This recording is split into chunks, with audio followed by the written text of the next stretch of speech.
Welcome to Creative Mind. আজি এটা result দিব সেই ৰিজাল্টটো কি হয় ইয়াত যে দিছে ডিৰেক্টৰেট অফ টেকনিকেল এডুকেশ্যনৰ আণ্ডাৰত যি মানে জুনিয়ৰ ইনষ্ট্ৰাক্টৰৰ মানে পদৰ পৰীক্ষা হৈ গৈছিল আৰু সাইণ্টিফিক এছিষ্টেণ্টৰ পৰীক্ষা হৈ গৈছিল সেই পৰীক্ষাটোৰ ৰিজাল্ট দিব আজি 18/9/2022 আজি ৰিজাল্ট দিয়া হ'ব আৰু the selected candidates R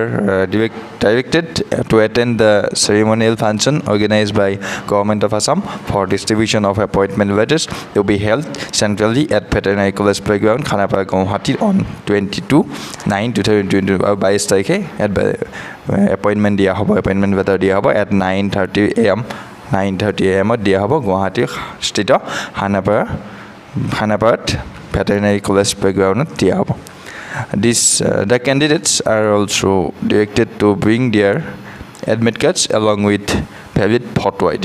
Valid photo ID होते admit card লগত লৈ যাব লাগিব এইখিনি আৰু ইয়াৰ পিছৰ নিউজটো হৈছে ভাৰতীয় ষ্টেট বেংকত SBI ক্লাৰিকেল কেডাৰত জুনিয়ৰ এছ'চিয়েটৰ মানে সমৰ্থন আৰু বিক্ৰী নিযুক্তি হ'ব ইয়াৰ বাবে SBI ক্লাৰিকেল কেডাৰত জুনিয়ৰ এছ'চিয়েট নিযুক্তিৰ বাবে ভাৰতীয় নাগৰিকৰ পৰা আবেদন বিচাৰিছে খালী পদ আছে 5,212টা আৰু ইয়াৰ SC ST OBCৰ বাবে 204টা বেকলগ খালী পদ মানে একেলগে আছে গোটেইবিলাক খালী পদৰ বিৱৰণ যোগ্যতাৰ মানদণ্ড চৰ্তাৱলী আৰু অনলাইন আবেদনৰ বাবে অনুগ্ৰহ কৰি বেংকৰ ৱেবছাইট www.sbi.co.in তাত আপোনালোকে চাব পাৰে নাইবা bank.sbi.careers আপোনালোকে চাব পাৰে লেটেষ্ট একাউণ্টেণ্ট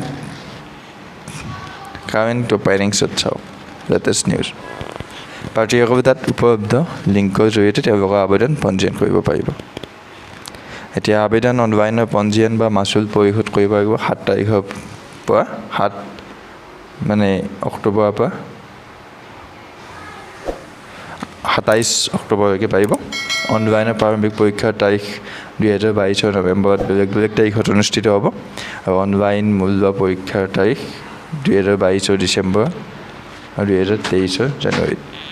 অনলাইন মানে মুখ্য পৰীক্ষা হ'ব 2022 ডিচেম্বৰ আৰু 2023 জানুৱাৰীত এইখিনি